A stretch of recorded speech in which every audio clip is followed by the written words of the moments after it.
Ladies and gentlemen, boys and girls, it's your boy Cool McCain back. Play Caller Sports Talk, 8/29/2025, the day you're going to see this. In the past, Play Callers had been a live show, but that's changing this year. So you still get all your information, but it's going to be pre-recorded. But I still do ask, drop your comments, interact with the show, give your thoughts. You can reach out on Play Callers page, or you can reach out to me on Instagram at cool_McCain, Facebook at Cool McCain. Shoot me some ideas, if there's things you would like for us to talk about on the show. But things have changed a little bit. As you can see, my previous co-host is no longer with us. Shout out to Steve Box. But in his stead, it's going to be a plethora of gentlemen that'll be joining me. Coach Dante, when he's available, will be here. I have one that you guys may have heard of, one Cole Johnson. Will be on normally on the first week of the month. Second week, we'll have Couch Coach in the building. Week 3, JJ Jenkins. And then rounding out week 4, we have the one and only Mr. Chris Bass. So that's going to be our monthly lineup. 5 weeks, probably just get me and Coach Dante. Maybe somebody else want to slide on, but you probably get me and Coach Dante if there's a week 5 for that particular month. But yeah, we're just going to dig into it. It's more of a conversational thing around here. We have a couple of things as we get going that we'll throw in place. But right now, it's like our reintroduction back. So we got to talk some college football and we got to talk some NFL. So we're going to start off by breaking down or giving you our thoughts on the top 25 games for the week. You'll be getting that every week. So this week, we're going to go ahead and start with with Friday. We got a game on Friday. So we've got at 7:30 p.m. Western Illinois is traveling to number 12 Illinois. Coach Dante, who win that game? Well, I got Illinois. If you want to be one of the top ranked teams in the nation, like Illinois is, this is a football game you got to win. I mean, you've seen a lot over the years when you think it's an easy win. You think it's an easy win, no matter if you're at home or on the road. You start taking things for granted. You think a team gonna come in and lay down. If you want to prove, hey, that you want to be in a playoff push, like Illinois, you got that 12th rank. You got that 12 on your ranking. These are the games you got to win, especially at home. I'm going to go in and expect Illinois to win this game. So I got Illinois winning this game. Yeah, I'm going to go with you on that one.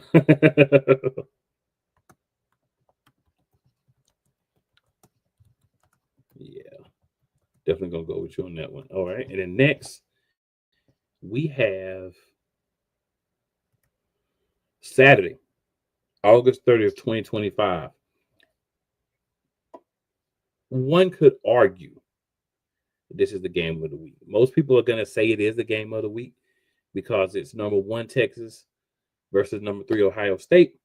But there's another game going on that night, number 9 LSU, number 4 Clemson, that some may argue is the game of the week, right? So we got 2 games featuring top 10 teams, one featuring 2 top 5 teams, one featuring 2 top 10 teams. So whether you are on the side that says this is a top game or not, either way, this is the top game or one of the top games. You got to at least acknowledge it's one of the top games. Number 1 Texas traveling to the Horseshoe to play Ohio State. Number 3, number 2 in some polls, but we're going to go by what NCAA.com has, and they have them at number 3, Ohio State. Coach Dante, who wins? Well, I know my Longhorns coming in this year is number 1. I got to see Arch Manning play a full season. This will be a big season for him.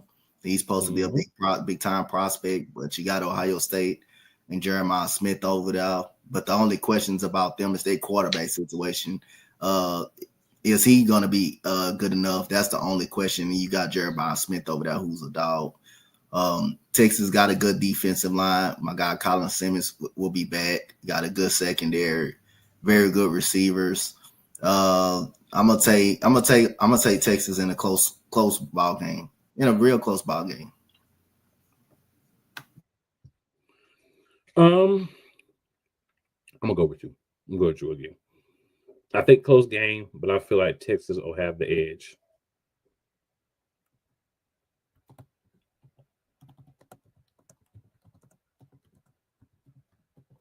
Sorry, y'all, I'm multitasking here. And let's see. Next game, 3:30 p.m. Eastern Time.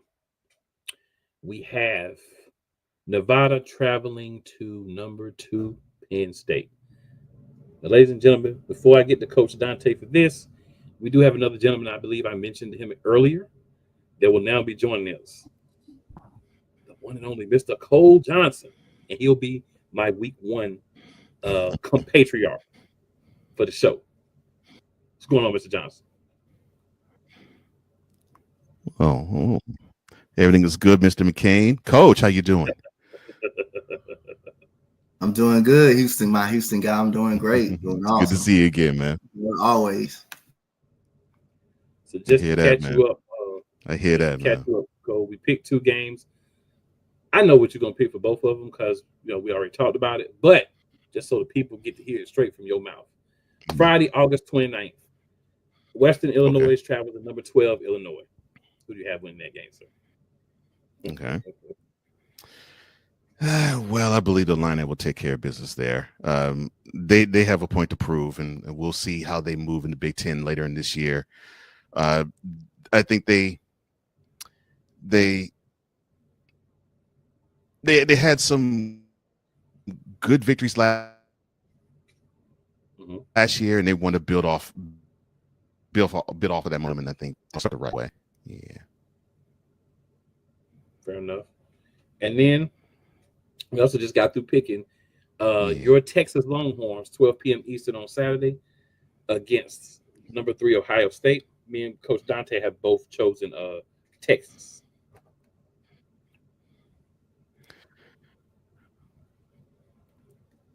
I know you're picking. And I will be with you too. I'm going with Texas on this one. I believe that, and I believe they will go to the shoe. I think they will come out with the win. Although, should I call it an upset because they're the underdog? I guess. But all eyes are on Arch Manning, and normally when you have that type of hype, normally the expectation is that team is supposed to carry the day. So we'll see what Texas can do against the Buckeyes, who, to me, although they probably are reloading, I think they're going to be reloading a little bit heavier than they normally would. Okay. All right, and that catches us up. Now we're Nevada traveling to number 2 Penn State. I'll do mine first this time. Penn State. Coach Dante, who you got? I hate it. You can go. You can pass me. That's a scrimmage game. That's a scrimmage game. All right, so we're gonna go ahead and say that's 2 for Penn State. And Cole, who you got, big dog? Yeah.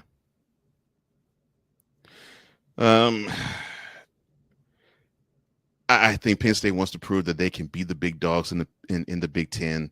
They got a sniff of it being in the Big Ten championship last year and had some playoff success. So they want to build on that, and I think they want to prove that they are one of the best. So I see a track meet happening, a beat down and a track meet at the same time. That makes sense. I can rock with that. So clean sweep for Penn State. All right, 7:30 p.m. Eastern Time. Number 9 LSU travels to the other Death Valley in Clemson to play the Clemson Tigers. Mm-hmm. Tigers versus Tigers. Yeah. Death Valley versus Death Valley. The Battle of Death Valley, some say. The Battle of the Tigers, some say. Some just say LSU and Clemson. It depends on how corny you are. Cole, I'll go with you first on this one. Who you got winning? All right. So in games like this, especially involving LSU, I always go to the one common denominator. Who was the coach on the sidelines for LSU? And since it's that fake Southern Baptist preacher, Brian Kelly, I have to roll with Clemson on this one. So you're not going with Bayou Brown? No. That fake Southern Baptist preacher accent that he did when he got on the campus at Baton Rouge. I'm like, they should have fired you on the spot, sir. No, I don't trust him. I do not like how he manages games because he sometimes puts his team in danger of losing too many of them. And I think he will actually have another one of those situations this weekend. So I'll go with Clemson. All right, Coach Dante, who you got? I'm gonna go with my guy Cole. I'm gonna go with Clemson. I like Cade Klubnik. Been discovering him since his high school years. He's turned into a very good quarterback. Again, you cannot trust Brian Kelly at all. Even if he reports that he's staying in LSU, then he'll flip out and just go the other route. You cannot trust that, but his game management is just absolutely horrible at times. I think LSU is the better team. They're gonna have a very good defensive line. They're gonna come out the Nussmeier, and I think LSU will get the job done. They also have a stance of having a very good running back every year, so to support Cade Klubnik. So I'm gonna go with LSU to win this game at home. You mean you going with Clemson? I mean Clemson. Yeah. I got you. All right, clean sweep, y'all. Clean sweep. I'm going with Clemson as well. There's something that people need to know about Clemson. Clemson has grown men. You hear me? Clemson got what? I agree with Clemson has grown men. They got 4 to 5 starters who could be first-round picks in the NBA draft. And they've got some young boys that is nice. They just hadn't been there long enough to be first or second-round picks. But they probably going to be when their time comes too. This Clemson team is going to be a problem, in my opinion, all season. The question for me for this team just going through the season, we're just talking about this game, is can they maintain the dominance? I think this is a statement-making game. A top 10 team from the SEC. I think Clemson not only wants to win this game, I think Clemson wants to run the score up on LSU. And they want to prove that they're the Tigers. They're the number one Tigers, and that their Death Valley is the place, and the fans are going to be lit. I'm definitely going to roll with y'all and go Clemson on that one. Yeah. Go ahead, Cole. No, I don't disagree one single bit with what you said. And for me, you hit the nail on the head for me with Clemson. I think they're going to have a really good season. The only question I have is how good of a season will it be? Mm-hmm. As you know, I picked them to actually go ahead and win the ACC. So I think they're going to have that type of a good season. That's the only thing. And that's the only thing that makes me not want to leap and say, "Oh, they're a national title contender." I don't know if they can keep that up throughout the entire season. Yeah. Agreed. All right, then we have another SEC cupcake game. We've got the Thundering Herd of Marshall. Oh Lord! Traveling to Athens to play the number 5 Georgia Bulldogs. I'm gonna go ahead and say this. I feel comfortable saying this for me and Coach Dante. Georgia. Yeah. Coach Dante type of games anyway. Well, Marshall. They won by accepting the check from Georgia. Because when they get between the hedges, they're gonna get their butts thrashed. Georgia for sure. Say less. And in another, this is a former Pac-12. Now, if I remember, I think they're in the Big 12 cupcake game. Montana State traveling to number 7 Oregon. Which one of their 80 different uniform combinations will they have on this week? That's the only question, because we know who's going to win the game. Lord. That's Oregon. Coach Dante, I'm sure you agree, and Cole, I'm sure you would agree with that as well. I mean, that's just a team that's coming in that's going to get paid really well for dropping the game, for just really dropping the game and just laying it down early. So, yeah, that's just another team that's going to come in and just get paid. You're just going to get paid good money to get beat down. Yeah. Yeah, and Oregon's is part of the Big Ten. It's Big Ten. Okay, Yeah. you are right. So thank you for that Yeah, correction. oh, no problem. Who knows what combination of the 100 jerseys that they have that we're going to see Saturday? But I'm sure they're going to look. I'm sure they're going to look good for those who actually care about that, and they'll look even better with the dog walking that they will administer in Eugene. Agreed. The only thing Montana State gotta hope, which is it could happen that Oregon it don't get so bad to where Oregon don't put 80 up on them. So 80. Dang. I feel it, coach. I feel it. I can't disagree with that, actually. 3:30 p.m. Eastern. Alabama travels to Tallahassee to play Florida State. Number 8 Alabama against Florida State. I'll be quick with mine. I'm expecting Alabama to win. I don't know a lot about Florida State because they have a lot of new people because of that disaster of last year. But I feel like they'll at least try to make it competitive, to make a statement like, hey, we may not be all the way where we want to be, but we're not just going to come out here and get dog walked. Or they might get dog walked.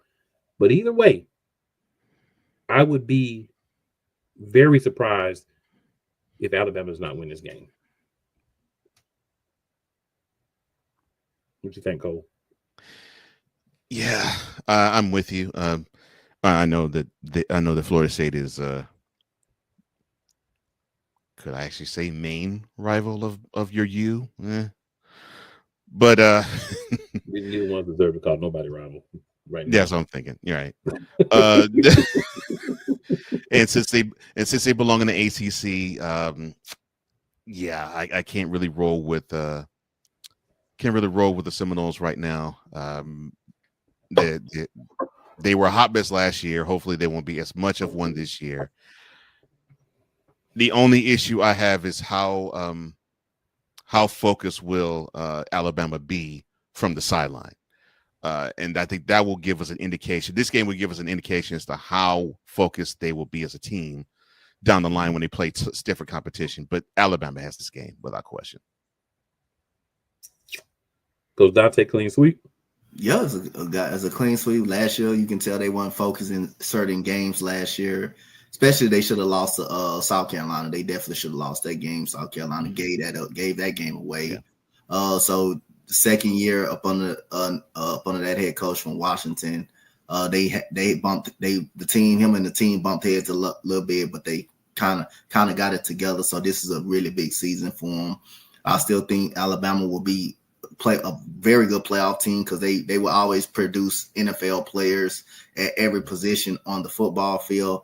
And Florida State, the way that season went, I don't even know. I forgot Florida State was even a college football team. The way DJ Uiagalelei looked last year, the way he looked last year, that was just pathetic football, pathetic quarterback play. But I'll say, when someone shows you who you are, that's who they are. And when I seen DJU play against his first game starting in Clemson against Georgia, I already knew who he was. I already knew who he was going to be against competition. He was not going to be very good, and that's just who he is. He just wasn't very good, and Florida State just wasn't very good as a football team. So Alabama, if you come in focused, you can win this game pretty big.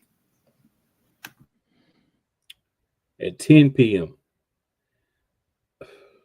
So, you know what? At 10 p.m., Northern Arizona plays Arizona State. At 7:30 p.m. Eastern, New Mexico travels to play number 14 Michigan. And at 7 p.m., LIU travels to Florida to play the Florida Gators. Do either of you guys have at number 11 Arizona State, number 14 Michigan, or number 15 Florida losing their respective cupcake game? See if I can find the right word. Let me see. I'm searching for it. No.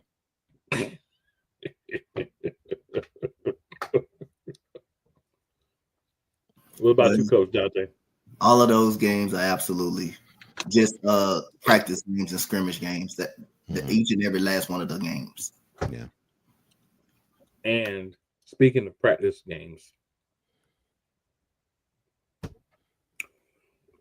East Texas A&M travels to play number 18 SMU. It's a 9 p.m. game, Eastern time, of course. Then at 7 p.m., North Dakota goes to play number 17 Kansas State. Also, Illinois State travels to play number 18 Oklahoma. And University of Texas San Antonio at 7 p.m. travels to play number 19 Texas A&M. Do we feel like 16, 17, 18, or 19 are going to lose their game? No, I don't know. No. I mean, like every year we see some type of upset, but I don't think we've seen it. But if you're gonna be one of a top school and you're ranked, I mean, how can we take you serious if you lose to a team that you're supposed to beat? If you lose to any team, you have no business losing to teams like that. So, other than that, I'm gonna say no. I don't think we see that.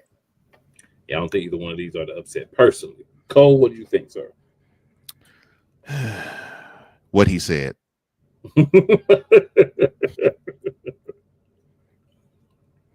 It's not happening. I don't see an upset with those at all. All of that is just like losing to a team like the Charlotte Hornets, a team you're supposed to beat, or Brooklyn. You can't lose to teams like that. Or the Carolina Panthers. Right. Oh, wow. Or if you want to go to WNBA, like use them to the Connecticut Sun. Or the Dallas Wings. Or the Dallas Wings. Or the Dallas Wings. Yes. Or the Chicago Sky, unless you're at Liberty. True. Oh. See, playmaker, that wasn't me. I mean, I'm just pointing out examples of what we're talking about. You know,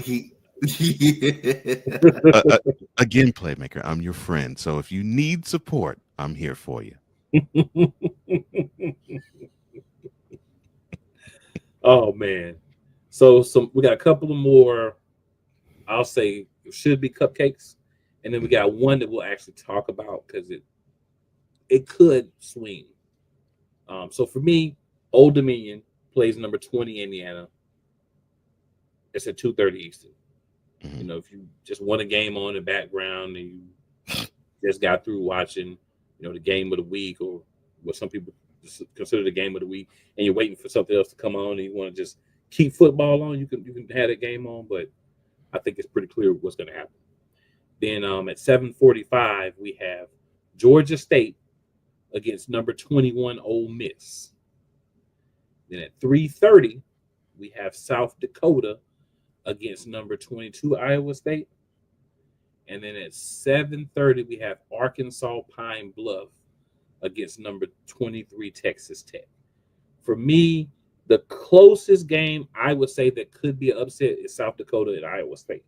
I still think Iowa State will win the game, but I would say of those four, that would be the one I would say has a possibility of being an upset.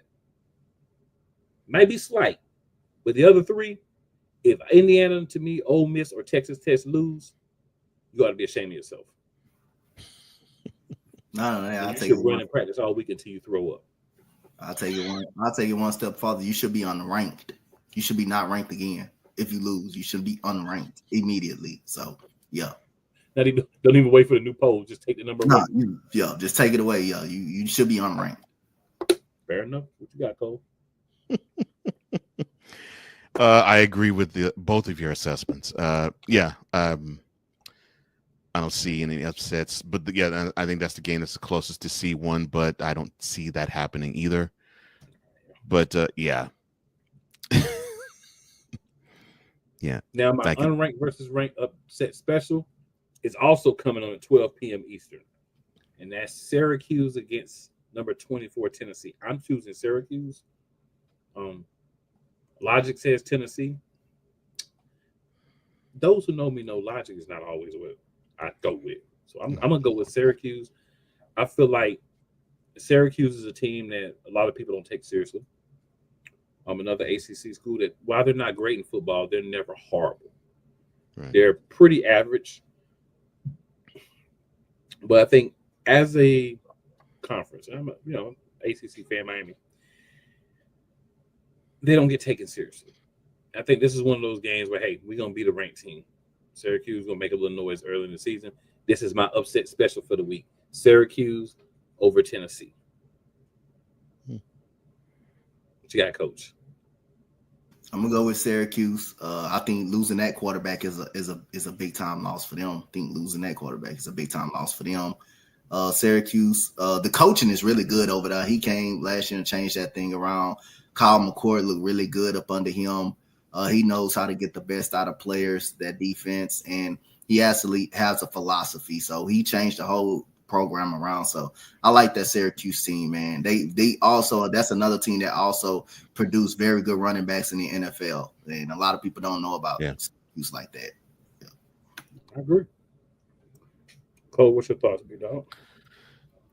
Well, yeah, Syracuse is a tough out. Unfortunately, I think they're playing a team that is motivated to prove that they can hang with the Georgias, the Texases, and the Tennessees, and they want to actually make a statement this year that they belong in the Georgias, in the upper echelon of the SEC. Okay. Now, I don't think it's going to be a rout. I don't think it's going to be a dog walk. No, but I think it's going to be a competitive game. But I see the Volunteers pulling away, so I'm taking Tennessee in this one. Okay. Sunday, August 31st. I'm gonna say the best for last. 3 p.m. Virginia Tech versus number 13 South Carolina in South Carolina. I'm gonna go ahead and say South Carolina's gonna do the thing. I'm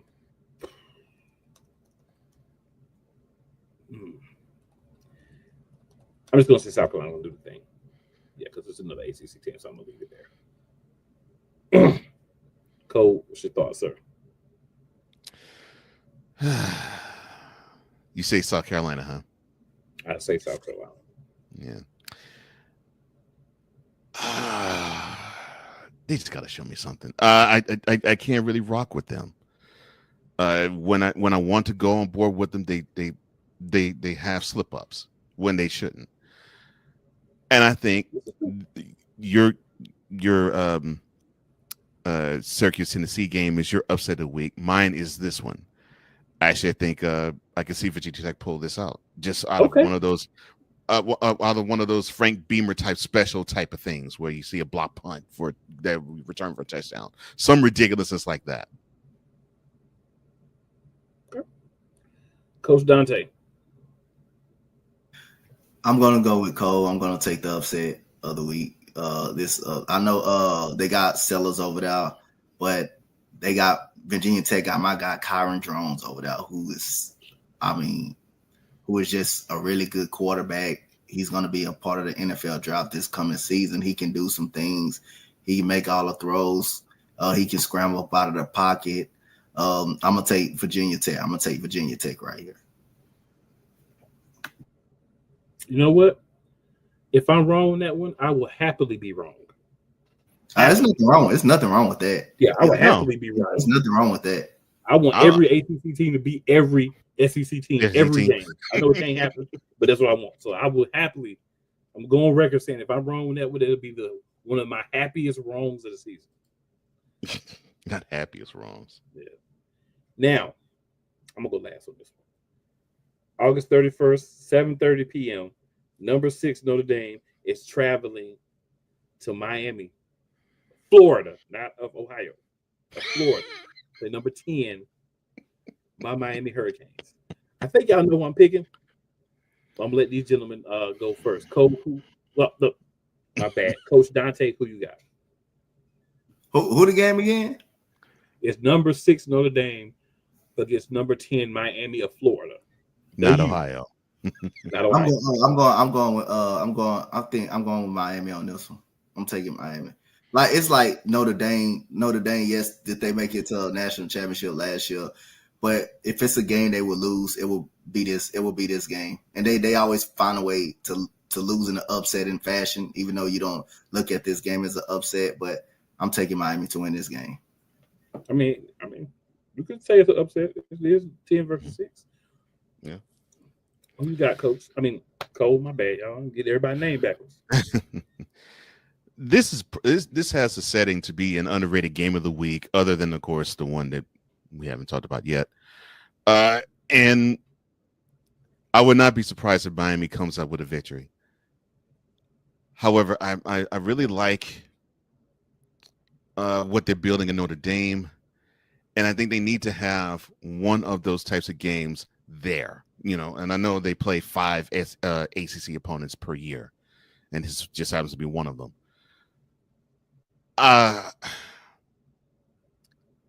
No question that Miami will have the better athletes. There's not even a question about that whatsoever. But I think the physicality on defense for the Golden Domers, I think that is probably what's going to win the day. And I have to pick the Irish. Not rooting for them. I just think they'll edge them out ever so slightly. I feel it. Y'all know I'm not. I don't care if we was playing against the Angels and Jesus at quarterback. I'm picking Miami in this game. This is the Catholics versus the convicts. The convicts about to beat the Catholics. Said Angels. I'm with going Jesus at quarterback. And will still pick against them. Whoa, man. Still picking my Miami Hurricanes. You don't pick against your boys, even when you know they might not win. You don't pick against them. I'm not saying I know they might not win. I'm just saying, even you gotta believe. You gotta believe there's always a chance. Yeah, it is. And it wouldn't be far fetched if they do get the victory. I mean, I wouldn't be surprised if they do. Yeah, I think we can get it done. I think we can make it happen. Yeah, I have confidence that we can make it happen. I believe in miracles. All right, y'all. Let's go to our NFL season preview, and then we're gonna make some quick picks at the end. So, well, actually, we can make picks. We can do picks next week. I forget we ain't got no games this weekend. I'm tripping, y'all. I'm a week ahead and a week behind at the same time. I can't even explain it, but that's what's happening. A week ahead and it's wild, but that's what's happening. A week ahead and a week behind at the same time. All right, we'll start in the AFC. We'll go AFC East. So the 4 teams there, of course, you gentlemen know, but the 4 teams we have: Buffalo Bills, Miami Dolphins, New England Patriots, and the New York Jets. And of course, last year, your Buffalo Bills won the division. So I'll ask the question, gentlemen: will the Dolphins, Patriots, or Jets dethrone the Bills in the AFC East this year? Well, I'm gonna say no. That's my answer right there. I think if it's anybody should have done it, it should have been done last year. To just prove that Tua may not right now. For as long as he's been in the league, he can't stay on the field.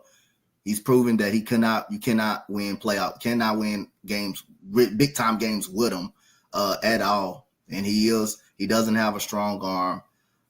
If the running game is not working, Tua cannot be forced. If Tua is forced to throw the ball 50 times in a game, you would not win that football game. You would not win that football game if he's forced to throw 50 times in a game. Came to the point that Tyreek Hill got so frustrated in the team and wanted to axe out, but the team didn't trade him. I still like Justin Fields as a quarterback for the Jets. I still think their defense is going to be competitive.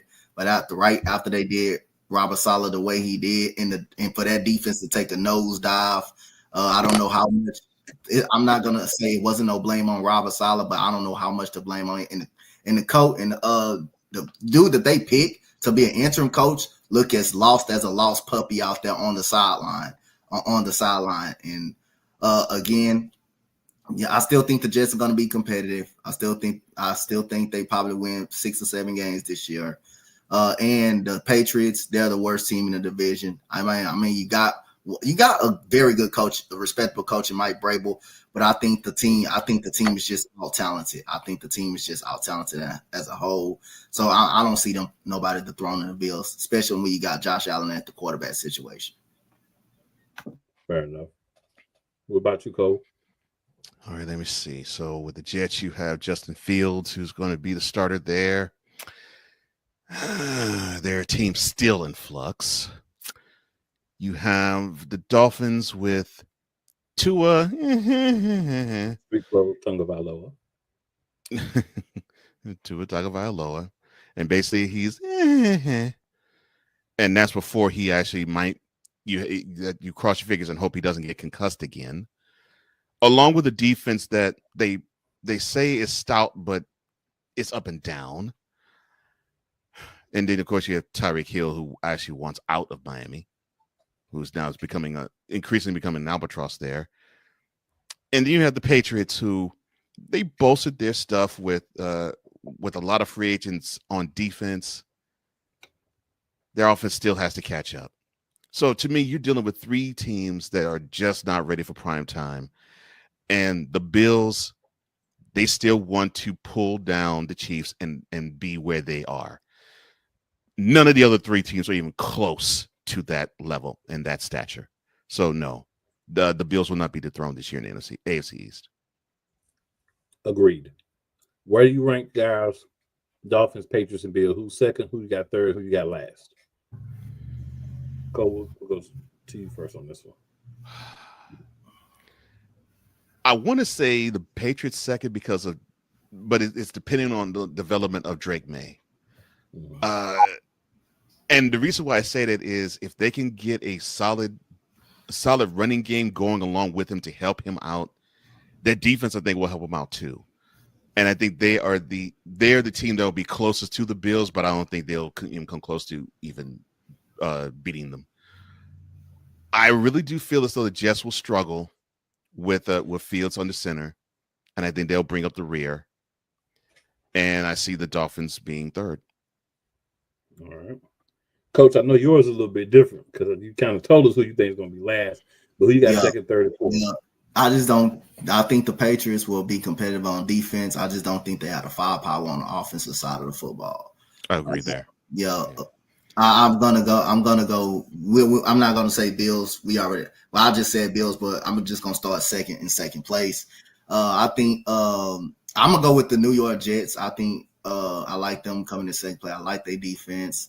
Sauce Gardner, you're getting a little bit exposed for a little bit because a lot of people say you were holding and they wasn't calling it. The referees were calling it a lot last year on you, so you kind of gave up some big plays when the refs was calling that holding. You gotta stop holding over there, but still think he's a very good corner over there. I like their defense. I still think they're gonna be really good, and I think they got some respectable receivers over there.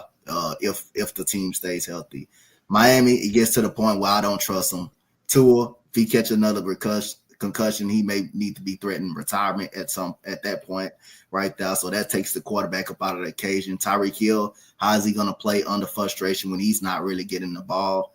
Then if they're not running the ball, well, it forces Tua to throw 50 times, and that's not the way the Miami Dolphins are going to go. So I got them in third, and the Patriots, I think they last because I don't think their offense will be good enough. All right, I'm gonna go, of course, Bills first. I'm gonna then go Jets. It's a toss-up for me between the Dolphins and the Patriots. I'm gonna assume that Tua stays healthy. Wild assumption, I get it. But I'm assuming Tua stays healthy. I'm gonna put the Dolphins third and the Patriots slightly behind them. Not much, but slightly. If Tua gets hurt again, then obviously I flip those two. I'm just not quite ready to say the Patriots are ready to take the next step on the offensive side of the ball. And it's hard when you can't score, to me, to not be bottom. But they could surprise me, too. That, just my early thoughts. Might get out there week one look like a juggernaut. That would be the case because I'm picking them last. All right. AFC North. Simple question here. Mm-hmm. There's three teams that have at least an outside shot to win a division. Right. Will any one of those three teams, and of course the teams I'm talking about are the Ravens, Bengals, and Steelers, be worse than the Browns?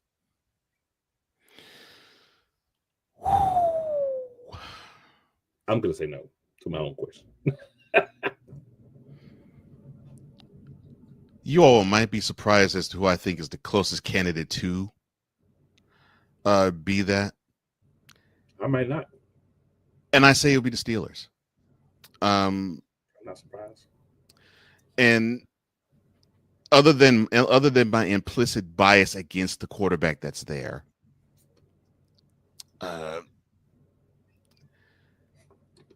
he's well into his 40s, and this is probably going to be his last year in the league. And yeah, he showed even in New York that he had these flashes of brilliance, and then he showed that he wet the bed too. It's not necessarily a slam dunk that we will see them be 11-6 or 12-5, and when the season's over. So it's quite possible they might be able to have to compete for a wild card spot and maybe not be bringing up the rear along with the Browns. I don't think they will personally, but my full answer is no. I think the Bengals will be better. The only issue I have with them is how if their defense can actually clone Trey Hendrickson 10 more times. And the Ravens, the only issue I have with them is when they get to January, remember, Derrick Henry is your best offensive weapon. That's the only issue I have. Yeah, that's the only issue I have with the Ravens. Otherwise, no, I don't think there will be any of those three teams that will be as lowly as the Browns will be. Coach Dante. Well, you'll be surprised who I think will win the division, but at the same time, it's not a surprise. I think they still could if they're on the right track. If they can stay healthy. I think they got to sort out a couple of things, and Cole named one of those. Cincinnati Bengals. We all know how great of a quarterback Joe Burrow is. We're gonna see how much they fix the offensive line for them. They really don't have a running game that much. They released, I believe, Zach Moss throughout the offseason. But that defense, the only thing that will stop them from doing what they're doing and just beating the Ravens is that defense. That defense is just rough. It's just rough. It killed them a lot last year. I mean, the problem wasn't Cincinnati. The problem wasn't they couldn't put points on the board. They could put points on the board and with anybody. That defense never really gave them a chance. Never really gave them a chance. Every time the offense goes score a touchdown, offense can barely drink a Gatorade. Defense, because the defense giving it right back on the other side So that's really the question I got for Cincinnati. Other than that, I think they can compete with the Ravens. And I don't see no other team worse than the Browns. The Browns are just in quarterback shambles at this moment. All right. So we got the Browns at the bottom. Chef kiss on that. I'll say for myself, I'll give you my listing from bottom to top. Browns, Steelers, Bengals, Ravens. If Aaron Rodgers can not screw up the Steelers, they have a possibility to get over the Bengals if they can put up enough points to get them. Because let's be honest, we just said it. The thing about the Bengals is the offense is real good, but that defense could get them like they got last year and keep them out of the playoffs again. So I think they'll be second in the division, but if we can get vintage Aaron Rodgers, maybe he has an extra serving of mushrooms before the games, maybe we can get him vintage Aaron Rodgers a little bit more. Maybe the Steelers can, be two, but I got the Ravens winning. Coach Dante, who you got? I'm gonna go with the Bengals because really the only question I have, I'm not concerned about the running game or maybe the offensive line has some flaws, but Joe Burrow been doing it without that for so many times. Only question is the defense. If the defense can manage stops, they could compete with the Ravens because with the offensive firepower they possess. So if that defense can get off the field and not give up big plays, that's the only team in the division that I think that can dethrone the Ravens. And Cole have a point. Would not shock me if the Steelers be good, but the only thing about it, Aaron Rodgers, where he get in the way of the team, if the team is not doing good, where he tell them to go trade this person, Would he just try to take control of the team and be a nutcase for the team? So that's the only thing. I think the defense is going to be good, just like it is every year. I think they got a better quarterback than probably anybody that they probably had for a long time outside of Mason Rudolph and all of those guys. You can argue Justin Fields did really well last year, but they did not give him an opportunity to stay out. So that's the only thing you can be concerned about that. And Aaron Rodgers still can put the football out there. So like I say, Steelers will be a wild card team to just, I think they can find their way in a wild card. And I wouldn't be surprised they also win in this division because their defense is really good. All right, Cole. Well, the Browns will bring up the rear in the AFC North. I don't think there's a shock there. I mean, they're running a soap opera there. They're fighting for who actually is getting top billing there. Andrew Berry, the Haslam family, or Deshaun Watson. Which one is taking the lead role in making this soap opera go? And you can add Kevin Stefanski to add alongside of it. The Browns, they're horrible. Almost everywhere except for Myles Garrett. It's like you almost have to shrug your shoulders and say, what's a bright spot? Where? I mean, they got a few other plots. You feel the things, Njoku, of course, a tight end, and Joe Flacco if he's locked in a QB. Other than that, it's like, what do you have there? Let me see. Third, I have the Steelers. I think they could compete for wild card. Coach said it best. Their defense will be solid. The only issue I have defensively for them is, will TJ Watt be healthy enough to play the whole season? That's the only issue I have with their defense. Outside of that, they will always show up when they do. On the offensive side of the ball, I want to see a good running game to match up with what Rodgers can do. And if that's the case, then they probably will elevate themselves to actually being AFC North champion contenders. I don't think I can see it there, so I had the Steelers third. I had the Bengals second because, to me, the lack of a running game, the average offensive line that they have, and the defense that, for the exception of Trey Hendrickson, is just persona non grata. I think that gets too much in the way of what Joe Burrow can do, along with T. Higgins on one side and Jamar Chase on the other. No question, the Bengals have the most explosive offense in the AFC North. I don't think you two gentlemen would disagree with me in that statement. Hands down, they have the most explosive offense. Yeah, they can score with anybody. Yeah. But Coach said it best. Can they get the key stops when necessary? And last year they showed they couldn't too many times. And I see that happening this year a little bit too much to my liking too. And I just think the running game, I think, just will help hurt them a bit in the defense, not being as talented as they are and as disciplined as they should be. I think that's going to hurt them too. The Ravens are just rolling. And the defense is solid. The offense is going to be multidimensional, and it basically is going to be a who are you going to stop? That's going to be basically how it's going to be for the 2025 season. If you're a defensive coordinator playing against the Ravens, who are you going to commit to stop? Are you going to commit to stopping Lamar Jackson from running, or are you going to commit to stopping Derrick Henry from running? You have to make that commitment. And you got to pray that the other doesn't bury you. And I think there's too many teams where they will be buried no matter who they stop. Fair enough. I'm going to make it short and sweet with AFC South. I ain't even going to ask no question. I think the worst division in the AFC, you don't need no question. Agreed. I'm going to say this. I think the order is what it actually is going to be.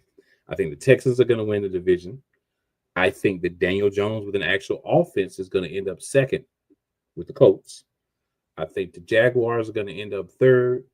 And the Titans, even though they're going to look pretty good with who I believe is presumptively going to be your rookie of the year, Cam Ward, I think they're going to being fourth, but be a competitive fourth. So I got a division laid out just like it is when you look at, the pre-standings before any games are played. Texans, Colts, Jaguars, Titans. What are you guys' thoughts? I know y'all both got Texans. Yeah, of course. Because our defense just knows how to stop people. Just know how to stop people down. Even in the playoffs, there was a couple of calls that didn't go our way. The personal foul penalty when two of our guys bumped helmets, and that play should have never been. Other than that, the offensive line just looked absolutely pitiful last season. But other than that, the defense is what we gonna thrive on. Offense will be better. Adding Christian Kirk really helped. He had a hell of a training camp. That's gonna help Nico Collins out. The running game, we are losing, Mixon for the first 4 weeks, but you got Nick Chubb back there. If Nick Chubb is even like 70% of what he used to be, that's even good for us. That's great right there. But we know we can depend on our defense. We know we can depend on our secondary. The offensive line has been a little better. Offensive line has been better in the trenches and throughout the off season and throughout the preseason. They block pretty well, but we'll see when we play the Rams. But no doubt, our defense can stop anybody. And the Colts, Anthony Richardson, he will be. He requested a trade, that's right, because when they signed Jones to that type of money, to that $14 million, you knew you was losing your starting spot right at that point. You already knew you were losing your starting spot at that point right there. But other than that, I think Tennessee got some promise with Cam Ward at the quarterback position. I like him, but I think the Texans are going to win. If the Texans come out and be stout on the defensive side of the ball, the Texans can easily, play with anybody and easily just win 13 games. But, I got us winning going 12-5. Cool. All right, I'll end with the Texans. The Titans, they will bring up the rear. Yes, I will say this out loud. For those who don't know, if you want to ask me what team I like the least in NFL, it is the Tennessee Titans. You can throw Cowboys at me. You can throw Chiefs at me. You can throw 49ers, Eagles, 49ers. I'll root for any of them over the Titans unless it helps the Texans in the AFC South. Outside of that, I will root against the Titans every single time. But bias aside, they will be better with Cam Ward on the center than Will Levis. Levis was so mistake prone. You almost could set your watch as to when he was going to turn the ball over. And for every good thing that he would give you two bad things. And it's unfortunate to see that young guy not actually develop the way he did, to the point where when he got the number 1 overall, they're like, oh, let's get that young kid from Miami. It looks like he can ball. I think he can improve our team a whole lot better than Levis can. So I think they'll be better under Cam Ward. The one thing I love about him, I'll say this about him to your former U alum. Cool. The one thing I love about Cam Ward is that he plays so calm under pressure and plays so calm in the pocket, to the point where you're like, doggone, is the game too slow for you? Speed up. And he's so fluid. I don't think we'll see that this year. I think we'll start seeing that, what we saw in Miami. I think we'll start seeing that in him next year. But that team will be better, even with Cam Ward as a rookie. But they're going to bring up the rear again this year. The Jaguars, come on, Trevor Lawrence is a quarterback, and unfortunately, he took a step back last year. I think he's going to take another step back this year. And other than maybe Travis Etienne and maybe a couple other players, and Javon Walker on defense, they're not being helped at all by the talent that's there, and it's unfortunate. They're not going to do well, I don't think, and I think they're probably going to basically finish the way they did this year. The Colts will be second, and unfortunately, they now are dealing with quarterback controversy and talk because they're not sure that Daniel Jones is going to be the guy. So it basically is going to have to be Jonathan Taylor has to carry the load hard, or that team is going nowhere. Pause.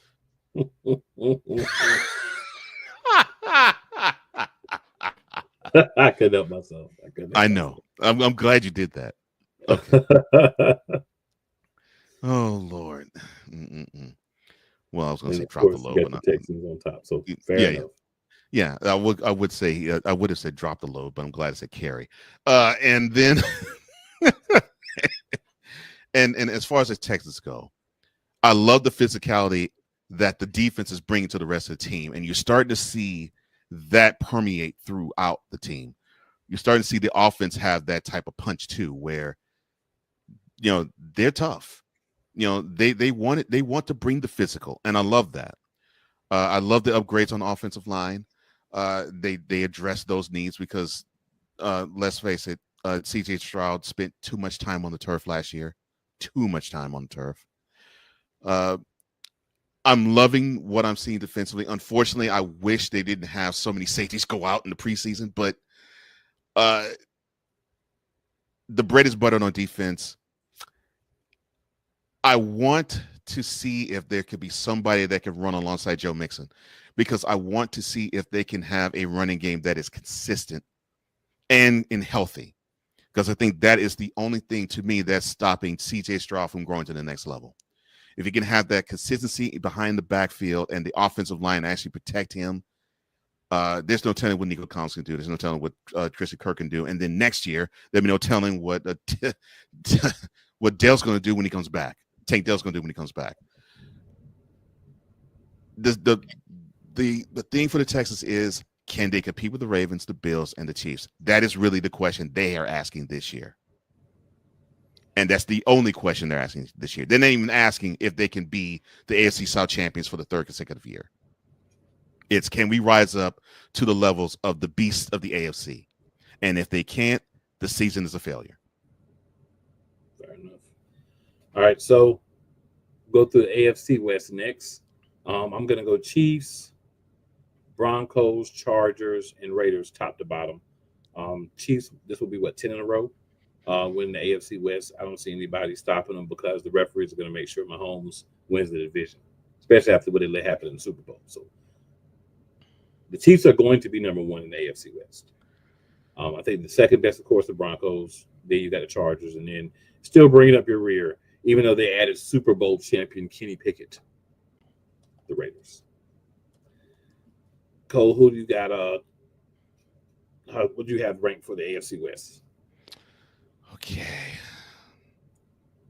I'm just not feeling the Raiders at all. I love to, but I just don't. They're fodder for the rest of the division, and that's sad to say, but they are. For the AFC. Yeah, and for the conference as a whole, but definitely in the AFC West, they're basically like a piano for the Broncos, the Chargers, and the Chiefs.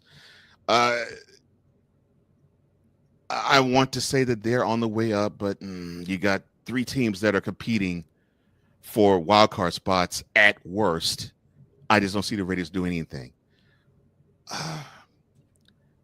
Now I see the Broncos third, and I love what Nix did last year. He was able to play within himself, and he was able to help what the defense could do, and was able to ride how offensively they could get the timely throws down the field and get a good solid running game going too. And I think we'll see growth from him this upcoming second year.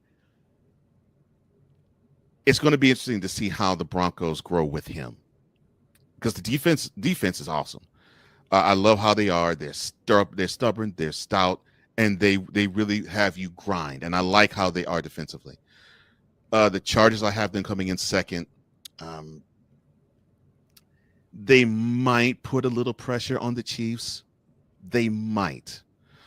And I say might because I really want to see if the Jim Harbaugh type teams that we have seen, both in college in Michigan and in the pros with earlier with the 49ers, if they could take hold, because Jim Harbaugh, he wants to have a physical defense and he wants to have an offense that runs, and takes his shots downfield with the pass. I don't think they're quite there yet, but Justin Herbert is a really good guy, and they do have talent all throughout the team. I don't think they can usurp the Chiefs, simply because I just believe that now the defense has caught up with that offense.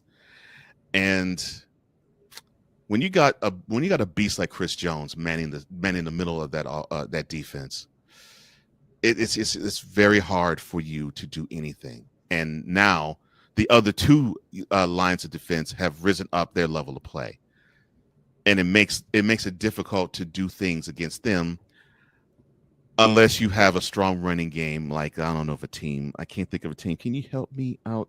Cool. A team that has a good, strong running game. Oh yeah, the Eagles. Or the Ravens. Oh yeah. But when you got number 15, your chances of winning are great. It's just a matter of if they can actually have a stronger running game, and they've started to have the running back by committee be how they're going to go about it. And if they can, to me, if they could just stop having these poop butt wide receivers, and it's not going to help matters any, because Rashee Rice is going to be missing the first few games of this year because he wanted to play fast and furious in last year's offseason in Dallas. But the Chiefs are the best team in the AFC West. Just simply put, you got number 95 on defense and number 15 on offense. And it's hard to stop both of them. I like the fact that Rashee Rice was out there trying to be Dom Toretto. Good job, buddy.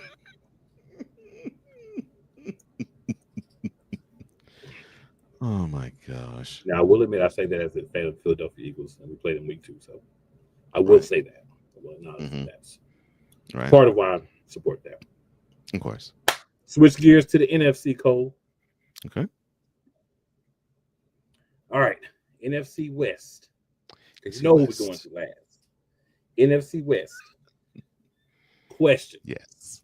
Okay, what's the question? Are the 49ers going to compete this year? Or 49ers compete, or are they going to be battling with the Cardinals for the bottom of the division?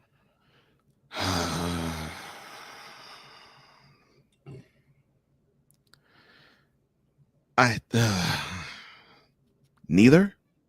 I say it this way. That's a good answer. I like that answer. Yeah, I don't think they're going to be so bad that they're going to scrape the bottom of the barrel with the Cardinals. The only way they could do that is if they are a mash unit. If they have a rash of injuries, then yeah, I could see that happening.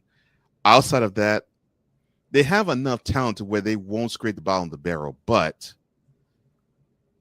I'm not sold on them to be the standard bearers of the NFC West anymore. Now, of course, I think you'll have some motivation in Brock Purdy. I think, if I'm not mistaken, this might be a contract year for him. So you have that, but you know, he keeps. Oh, they did pay him. I'm sorry, my bad. Thank you. I just am not sold on the motivation of the talent that they have. I mean, they do have talented players, there's no question, but I'm just getting the feeling that the bloom on the talent that was the 49ers that repeatedly went to NFC Championship games and Super Bowl appearances, I think that bloom is starting to fade. And I think they're now starting to get into rebuilding mode. And I think we're starting to see that. And I think it's going to permeate on the field. So I don't think they're going to be last place, but I don't think they're going to be the NFC West champions either. I actually kind of agree with that. Yeah, all right, I'm going to roll with that. Okay. So division, I'm going to go bottom to top. I've got the Cardinals at the bottom, Don't trust him. Don't trust their quarterback. I don't think he syncs up and has good synergy with Marvin Harrison Jr. That's a So when you shame. don't have a quarterback, it's hard to win. When you have a toddler back there running around, it's hard to win too. I'm gonna go Seahawks above them. I believe Sam Darnold is gonna come back to earth a little bit. And in this black and blue division, which NFC West along with the East and the North really are black and blue divisions. In a black and blue division, you've got to be a tough guy that can handle the beating and not sink at the end of the season. So that's where I'm gonna have the Seahawks close to second, but in third. Um, Now, caveats for these next two. So I'm gonna put the 49ers in second place if they can stay healthy. Agreed. I'm gonna put the Rams in first place if Matt Stafford's back can get situated. If the back issues persist and he's not the same guy, then I'm going to push everyone up and put them right above the Cardinals. So to me, they're either going to be first in the division or third. Okay. Like I say, staying healthy, I would go Rams, 49ers, Seahawks, Cardinals. If the 49ers or 49ers and or Rams are not healthy, then Seattle can move up because the Cardinals are so bad they're still not going to be able to take advantage. So defensively, I think the Cardinals will be a lot better. They added some good pieces. Great. But Jonathan Gann-Ass is going to be a Gann-Ass. So yeah. Why do you have such a personal axe to grind against one Mr. Jonathan Gannon, sir? When you bail out on my team to go coach another team and our defense was putrid under you in the Super Bowl, you will never, and I mean to quote Chris Jericho, ever get out of my bad graces. Ever. I mean, this man led your team to the Super Bowl as a defensive coordinator. He Wow. Super Bowl and forgot that he was a defensive coordinator. Not forgot. Not forgot. Wow. And you know what the penance that you get gaining is? You're the coach of the Cardinals. That makes me sleep better at night, knowing that you get the Cardinals. Oh no. Because I know you ain't gonna be there for about one more year. Oh no. No, he said it makes him sleep better at night. He's coaching the Cardinals. Wow. It's a little personal, but it's real. Oh my. Who you got? Wow. I I just loved having you have to rail against him, rail on Gannon. I was like, oh, this is some gold. I gotta have him. I gotta mine this. Let me see. Yes, I believe the Cardinals bringing up the rear too. Yes, and I also am with you too. I love how their defense has improved. But yes, the problem that I have is the same as you. Kyler Murray is still too immature to be a quarterback in the NFL. And to me, I think it's an absolute crime to have a talent like Marvin Harrison Jr. and not bond with him and not have any chemistry with him, not connect with him. How is that possible? And that is frustrating to me. Yes, so I have the Cardinals bringing up the rear too in the NFC West. And I think I like your if healthy order too. Seahawks I have third. I think they did not like having we're almost a champion, but we're almost not. We're almost division champion, we're almost not. I think they did not like how last year they could have taken I guess you could say a consolation prize of having the same record as the NFC West champions of last year. So it's like, no, let's blow this up. And then they saw that, Geno Smith had his ceiling. And now the Raiders will see his ceiling there. Defensively, they're okay. Offensively, they're okay too. And it's unfortunate they're mediocre. And I don't see. I mean, Sam Howell is going to be the quarterback of the team. I don't see how they can improve from where they were last year. 49ers, I think, will be second. I think they'll do enough probably to eke out a playoff spot. But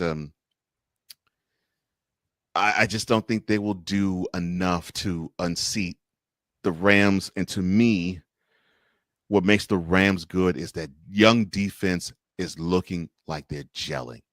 And that side of the ball looks extremely promising on many different levels. And offensively, I do like the fact that they're committing to the run more, and they have to because, I mean, Matthew Stafford is very close to the end of his career. So, and yes, he's probably one or two good shots from having it be hastened.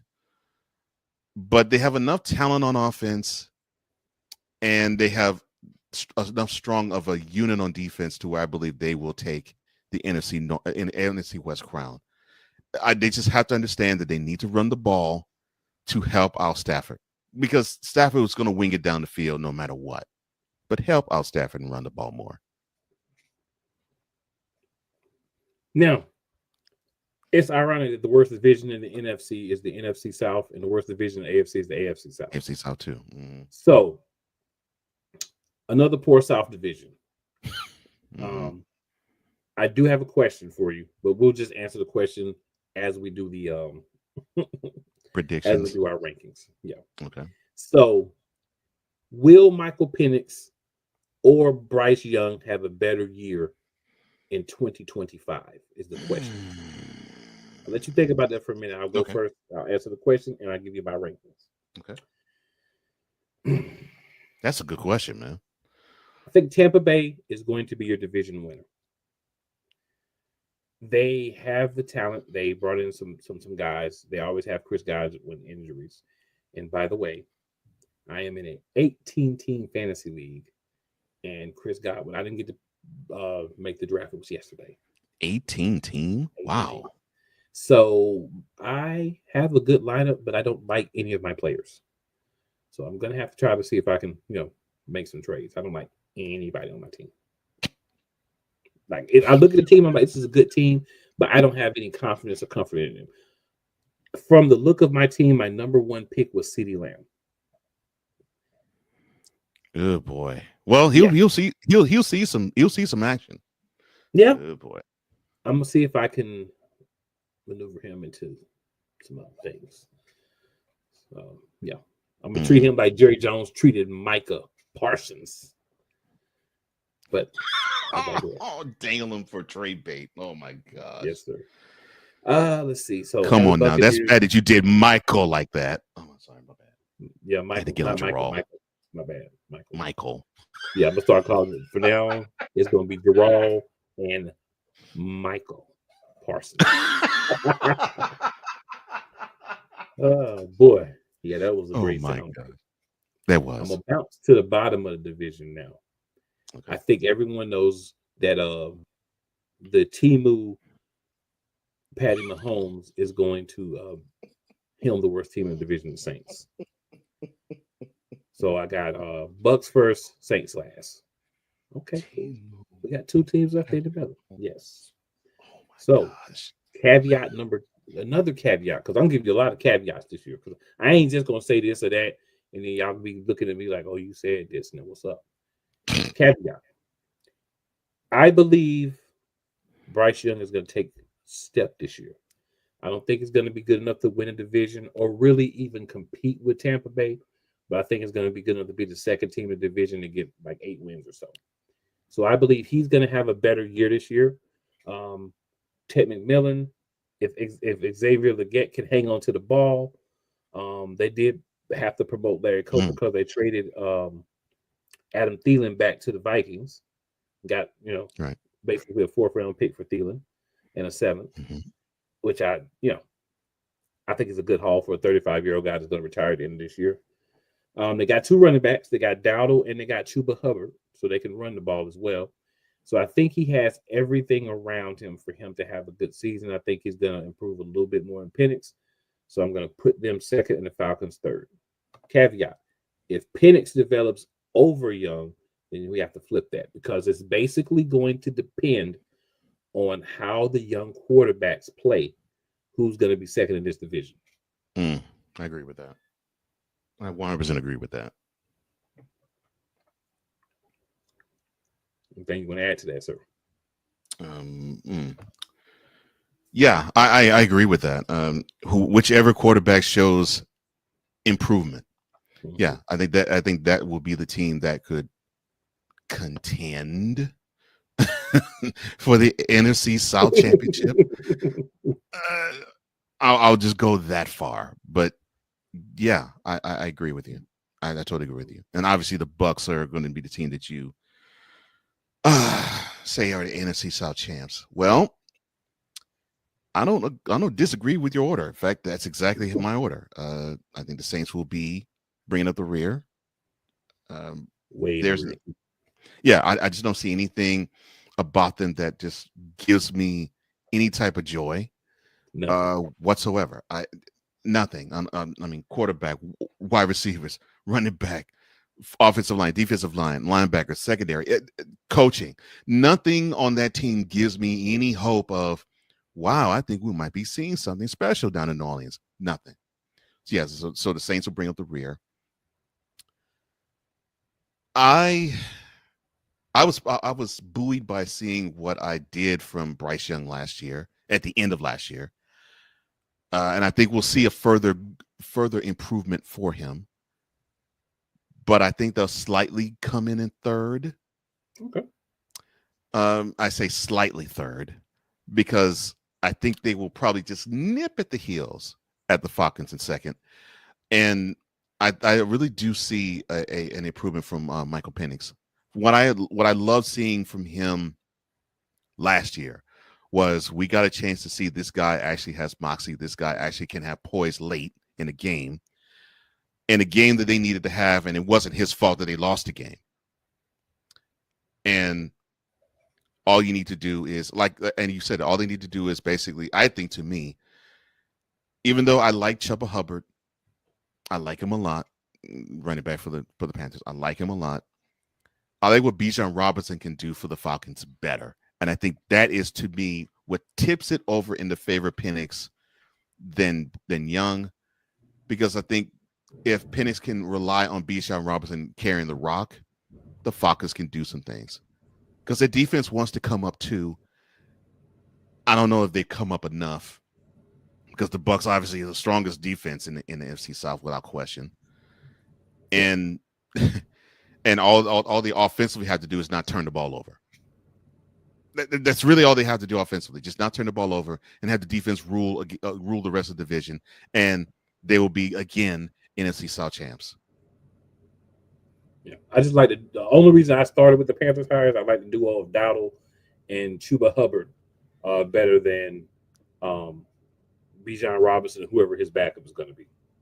Now the tandem, yes, I agree. The tandem of the Panthers, I agree, is stronger than the tandem of the Falcons. I agree with that. Yeah, that's why I think they have a little bit edge there. I think Bryce will be a little bit better, but hey, it's kind of like, to me, still a toss up between who's going to be second and third. So yeah, for me, like I said, I think the Panthers and the Falcons, I think they'll be jostling for who's going to be second. Yeah. All right. How's Chris Berman said, the Norris division in the NFC? The Norris division. This one's it's going to be kind of good. Yeah, I think this will definitely be the best division of football right now. I don't think we really need a question for this one because this one's already going to provide us with lots of questions. So yes. Keep it in the buck. Okay. Bottom two teams are the Vikings and the Bears. Wow. Bottom two teams are the Vikings and the Bears. He put the Vikings in third. Wow. Okay. You got to remember, they don't have a veteran quarterback this year. They don't have Jordan Addison for what, 4 games? 3 or 4 games? Yeah, he's suspended. They've got some other injuries. They were desperate enough to go and get a guy that they tossed aside to come back after seeing what he did with Bryce Young. Yeah, and Thielen. They him back. Yeah. So Adam Thielen. Pretty much. So I'm gonna put the Vikings last in the division this year. Last. Put the Bears right above them, and when I mean right above them, I'm talking like a game, a tiebreaker. So the Bears actually will be better than the Vikings, man. Okay. By either a game or a tiebreaker. Okay. And the reason I'm going to say that is I think Caleb Williams will have some improvement under his new head coach. Okay. And I I can see think that. a little improvement over a rookie for all intents and purposes that didn't play last year is going to be the difference between the Bears being a tad bit better than the Vikings. They did get better on offense and defense. The Bears did in the offseason. I don't think the Vikings were able to make a lot of moves because you got a lot of guys that you're paying or are going to pay. And you absorbed a lot of Adam Thielen's contract, which cost you another about $7 million, I believe, in cap space. Mm-hmm. So I think they're going to be on the bottom, but not by far. Okay. I'm not talking about 2 games, 3. I'm talking about like a game or a tiebreaker. Okay. And Bears third.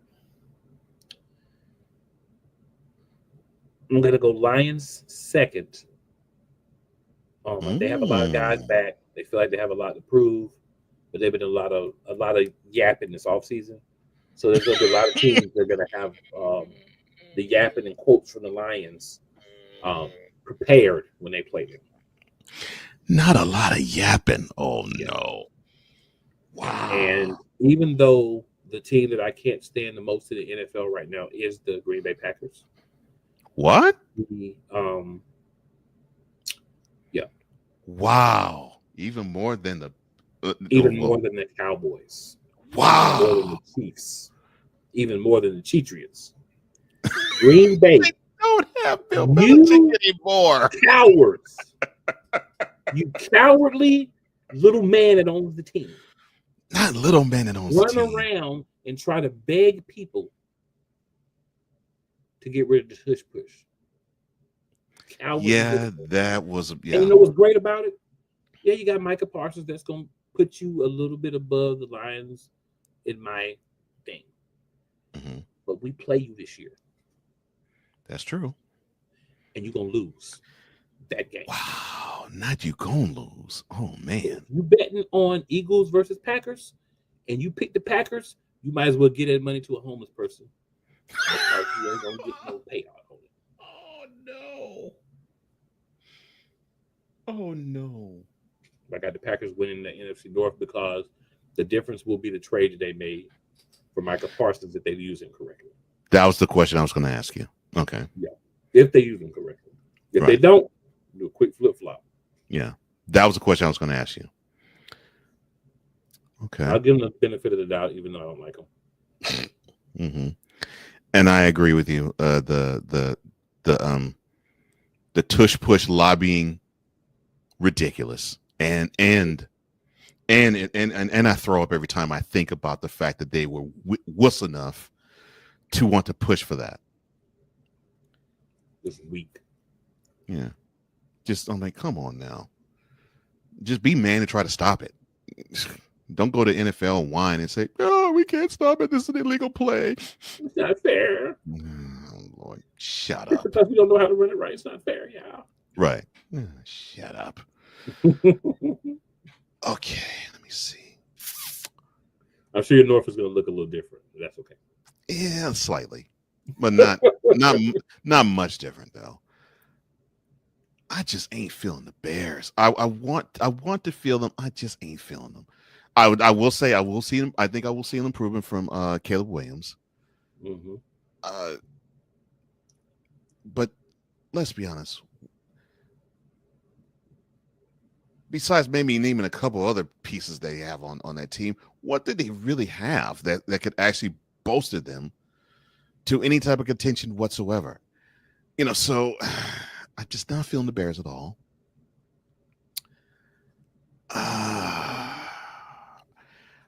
I think the Vikings will be third. I agree with you. I think they're rolling with JJ McCarthy. Of course, it's his second year, but he didn't see the field last year because he was injured in the preseason and was on IR all season long. So they were blessed to have Sam Darnold have the best season of his career up until the wild card game. Up until week 18, and then the wild card game they played.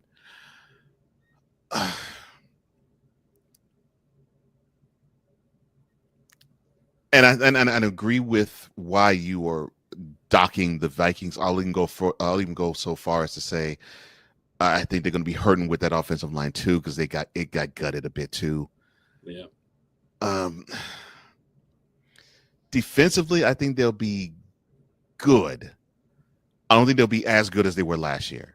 And to me, I think they had their times where they could as Ron Killings used to say, get got. They had some times where they got last year.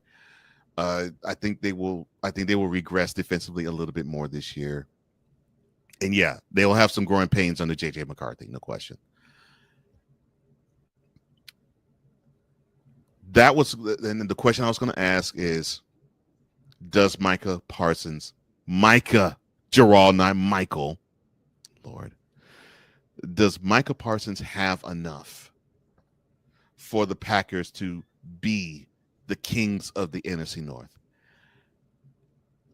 And I'm going to say no, although I can see them splitting with the Lions. I don't think they do. I do love Jordan Love. I do love that young receiving core. They seem to really play well with Love, and I think they have enough talent along with Micah to actually compete. So I don't disagree with the fact that you put them as best team in the NFC North. I just think the Lions. I just think the Lions are going too well, and they have too much talent on both sides of the ball for me to think they're going to recede and drop and drop down. Now, the only issue I have with the Lions, Dan Campbell, could you please stop gambling so much? It is a crime and a half that you're on the sideline and you gamble, you roll the dice, and you roll the dice to situations where you don't need to. Some of these calls are costing your team. And you now have had decisions where you have done this and it's cost your team playoff games, not playoff seedings, playoff games. So I like the Lions to actually be the kings of the NFC North again, provided, and I do mean this strongly, provided that Dan Campbell dials back some of the gambles he makes on the sideline. Because he has to trust that team. He has to trust that talent. They can score with anybody. And with the addition of Aiden Hutchinson, they can get the key stops when necessary. But yeah, if Campbell gambles far too much, the Packers can usurp them for NFC North championship.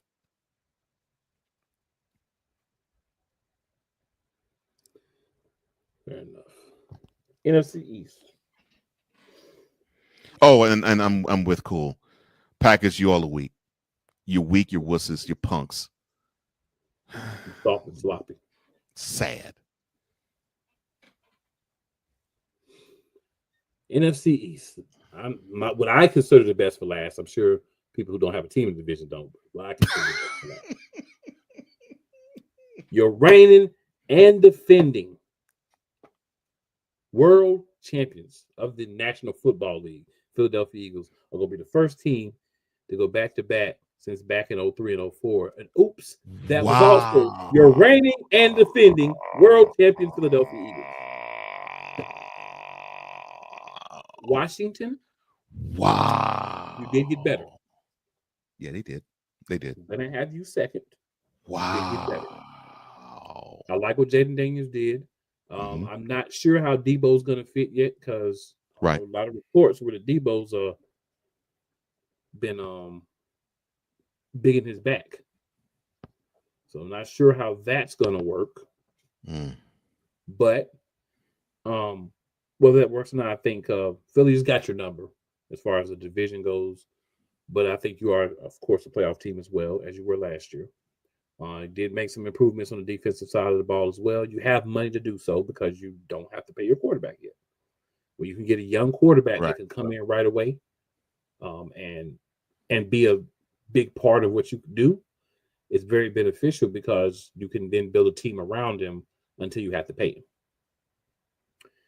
Third place, this is where it kind of gets foggy. The Cowboys without Micah, I still think they're third place. Excuse me, without Michael, I think they're third place. But I think the gap between third and fourth has significantly. Like I would say before it's probably like this. I think now Mhm. it's probably like this. The Okay. gap between third and fourth. I think it's Okay. significantly shrunk because you took the best defensive player on your team off and you got back a defensive tackle for him. No, you couldn't stop the run. But guess what you did? You said we're going to sacrifice a pass rush to stop the Right. run. So what does that mean? Well, that means Jalen Hurts, We'll have more heck, time in the pocket. Russell Wilson, We'll have more time in the pocket. and Jalen Hurts. Prescott, all going to have more time in the pocket. Mm-hmm. So you're going to give them more time in the pocket. You might stop them running so much because they'll be too busy slinging bombs down your throat. Pause. So you're going to be third. And then the cluster cluck that is the New York Giants. Oh, no. Until you do right by Jackson Dart, you don't have a chance to even be third. Oh, no, not you would color purple on them. Wow. So, yeah, that's what I got for the NFCs. And if you didn't think I was going to pick the Eagles to win this division, you don't know anything about me at all. The words fact of T.I. show that you don't know me. Well, the only hope for anybody that wants to not see the Eagles repeat as an NFC East champs would be the Commanders. Let's just roll that on the table. I think there's no question about that.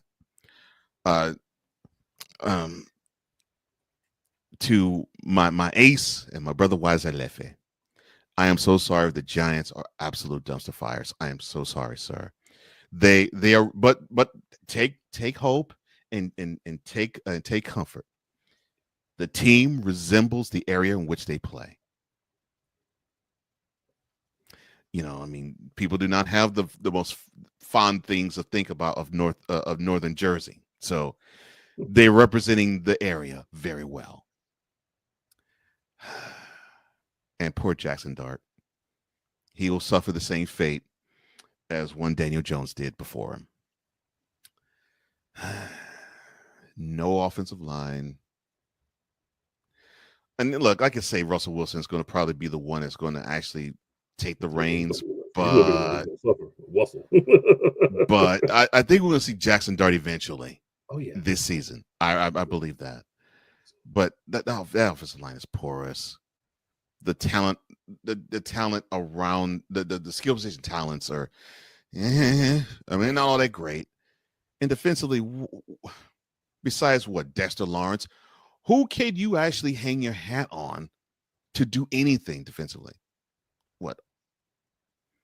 You hung your hat on Ojulari actually being a guy that could do things. Unfortunately, he hasn't panned out. Speaking of pass rushing. So, yeah, you have that. You have them. Yeah. So you have that. Look, Gerald, sir, you need to retire and sell the team. Heck, or retire and do like what Mother McNair did with the Texans and say, look, son, you're the front face. You run it. I'll just be quiet in the background. I would have to push back, Cole. I think that Gerald is doing a wonderful job in Dallas. And I think that Gerald should be the general manager and owner until the end of his days. Oh, my gosh. Love what Gerald's doing. Love it. I think most of us who are not Cowboys fans are. But for those who are Cowboys fans, because I've seen a lot of you that would say you are Dallas Cowboys for life. Many of you are actually throwing your jerseys, your hats, and your foam stickers into garbage cans and burning them. You are actually outwardly saying, I am going to retire being a member of Cowboys Nation. You actually are saying, I'm not going to support this team. Oh my gosh. So you mean the departure, the exodus of Micah Parsons, Micah Gerald, not Michael, is actually affecting you all that much. I mean, even early today, I heard one of the sisters of one of my closest friends who lives in Dallas and is a Cowboys fan. She actually said, I am giving up on the Cowboys. I'm like, we haven't even whistled the opening kickoff to the first game yet, and you already giving up the Cowboys? But take heart, Cowboys fan. The bottom hasn't fallen out of the team yet. You got further to go until you get to the nadir of the NFL. And Gerald is leading you all there. And I can't wait to see how you are when you go back down to 1 and now 16 standards like you did when Gerald started with the team in 1989. Coming full circle. It'll be a great full circle moment for us all. Unless it's a Cowboys fan, it might not be for y'all. No, but the one person that's going to be very happy is CeeDee Lamb, because he's going to be seeing a lot of balls thrown his way.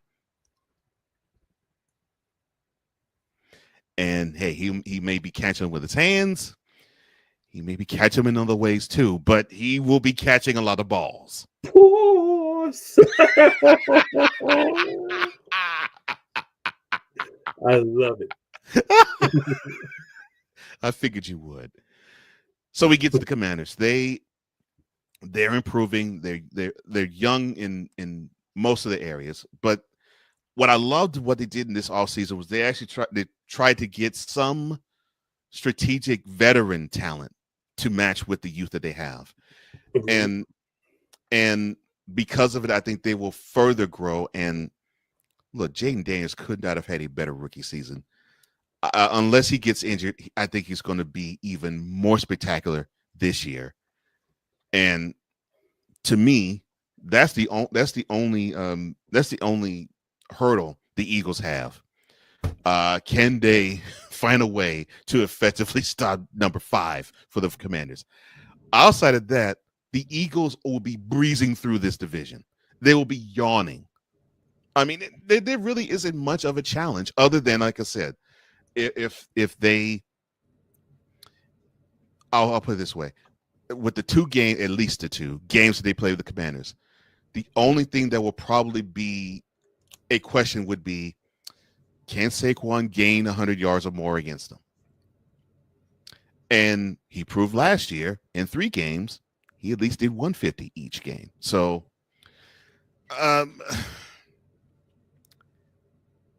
the Commanders, I think they'll compete for a playoff spot. I don't think they'll challenge for the divisional crown because the Eagles are just too strong. They are too talented. They are too good, and they're now too physical to me with every other team in the NFL. They're just too physical to handle. And I mean this on both sides of the ball. What impresses me is now you have a commitment with the offensive line to want to be bullies. And I love offensive lines who are bullies because that is how you succeed in the NFL. And they got a running back where they can block for and they like a lot. They like Saquon's and they like blocking for him.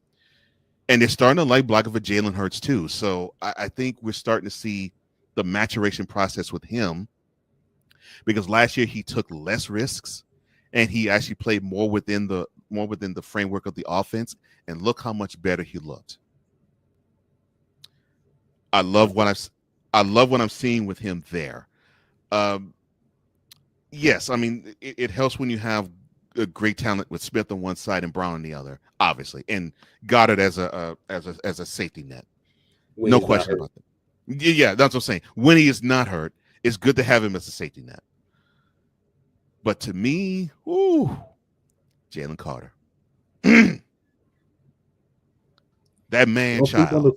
Don't sleep on the slimmer Jordan Davis either. Oh no! I'm not sleeping on him either.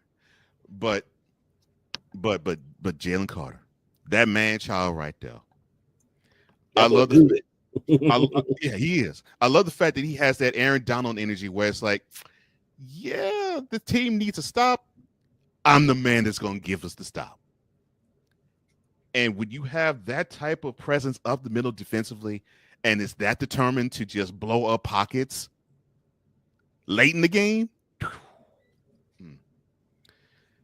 Yes. And a slim down Jordan Davis, who he was a stud at Georgia and actually showed promise when he was with the Eagles early. Yeah. Yeah, but Jalen Carter, he's leading that defensive front and the defense in general to me. And you got to bring 2 at least, if not 3, just to even stand a chance of slowing Jalen Carter down. And to me, that's the key. If you can stop that guy, you may stand a chance of competing. Because then you have to stop the offense going downhill with Saquon Barkley. And if he's slow, with Jalen Hurts running too. But that defense is going to be a beast to stop. And nobody in the NFC East can stop that defense. I just want to say I'm going to add 2 quick things about the Eagles before we get up out of here. Number 1, we're going to make the main thing the main thing. And number 2, yeah, we defended the Super Bowl champs. We still hungry, and hungry dogs run faster. I'll add this. For the fact that the Eagles are the defending champs, they didn't get the type of love that normal champs get. And that would be, if I was on the Eagles, that would be a chip I would place on my shoulder. Oh, they don't respect us. Thank you, media. Thank you, Top 100, for making QB1 number 19. Yeah. And then you're going to put Jared Goff at 15? Thank you. See, this is the best situation that the Philadelphia Eagles or any team that just won the Super Bowl could be in. Any team, yeah. You just won the Super Bowl. You just went out and smacked the NFL's poster boy. Yeah, and the standard bearer of the league. Yeah. You just went out and beat him down. And then what happens in the offseason? Oh, Jalen Hurts is only good because of the people he's got around him. You know, yes. Jalen Carter is this.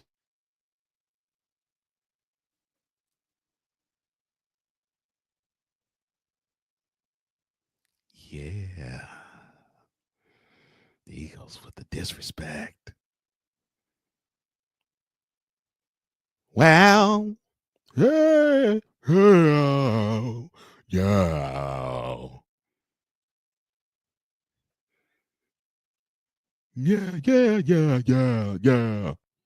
Yeah. Bruh.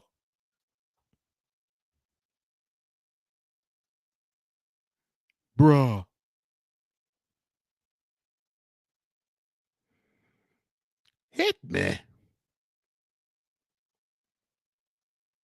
Wow. Hey.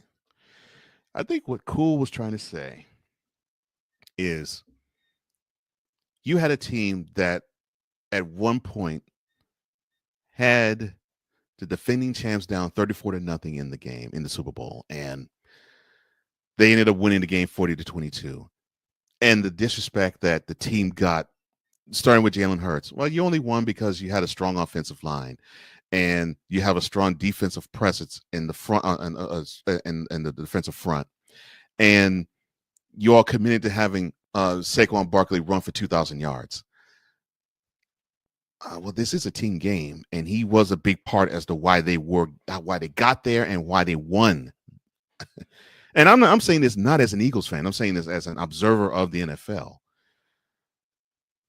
You have to have that presence. And if that presence isn't there from the quarterback position, you can't do anything else. So what's the purpose?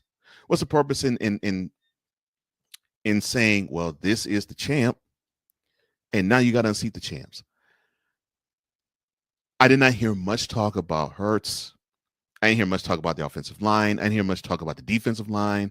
I didn't hear much talk about the linebacker, the secondary. Barely heard any talk, if at all, about the wide receiver core. And to me, Devontae Smith and A.J. Brown, that's at worst top 5 tandem in the whole NFL. So when you have that and you have an offensive line that pushed you to the biggest, the most yards and most rushing yards in NFL, okay, part of that was Hurts running. So you got to say, okay, this is a team that you must look out for, starting with number one. And yes, the big piece of the puzzle is Saquon and the five in front of him, because they got to a point where their chemistry was so cold, where Saquon could look on the field when they lined up for a snap, and he can look at Jalen and say, "Yeah, give me the ball. I already know what to do because I see where I'm going." The physicality of the Eagles will be a problem, not just for the NFC East. It'll be a problem for the NFL, and that's the only way you're going to be able to beat the Eagles if you can be physical with them. But yes, I think the Eagles will be the NFC East champs again, like Cool said, for the first time in 20 years. So yeah, which I think, if not mistaken, I think the NFC East hasn't had a repeat champion since then. So I guess we'll see a repeat champion for the first time in 2 decades. Well, I think that'll be it for the Play Caller Sports Show. I hope you all enjoyed this. I will be part of the festivities for this show. Of course, the main host will be Cool McCain, wonderful brother, love him. You can catch him doing Eagles Elite. There we go. Oh, go ahead, sir. Go ahead, sir. Catch Eagles Elite, 8:30 Eastern, 7:30 Central. And you can see that on the Eagles Elite channel, and also the Play Call Sports Talk channel. Of course, you'll be seeing this program every single Friday, and you'll be seeing him along with my brother Playmaker, Monarchs of Wrestling as well, Mondays at 6:30 p.m. And all I said was, I think I fortified your point in the utter disrespect since February of the Eagles. The fact that they have been the defending champs and they've gotten little love everywhere around.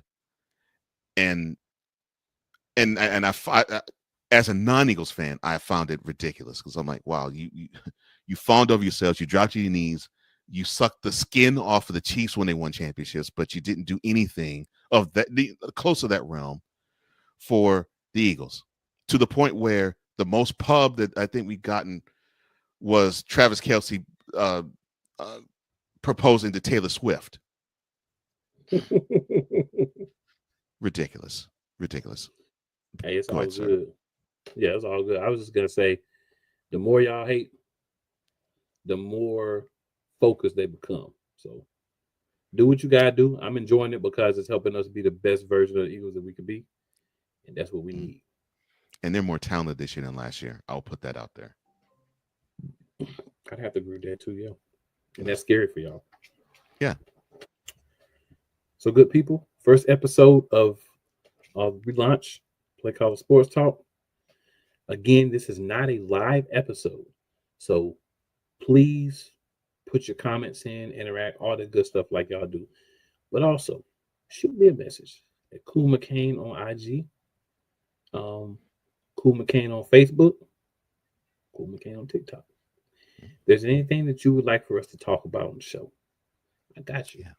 Might be putting some polls up on the Play Callers. On Play Callers Sports Talk page for some different stuff and all that good stuff. Tap in. It's going to be fun. Appreciate Cole for joining. Appreciate Coach Dante for the time that he was able to tap in. Yeah. No intro or outro yet. We're going raw and old school right now. We'll be back next week. It's never where you from. It's always where you finish. And we out.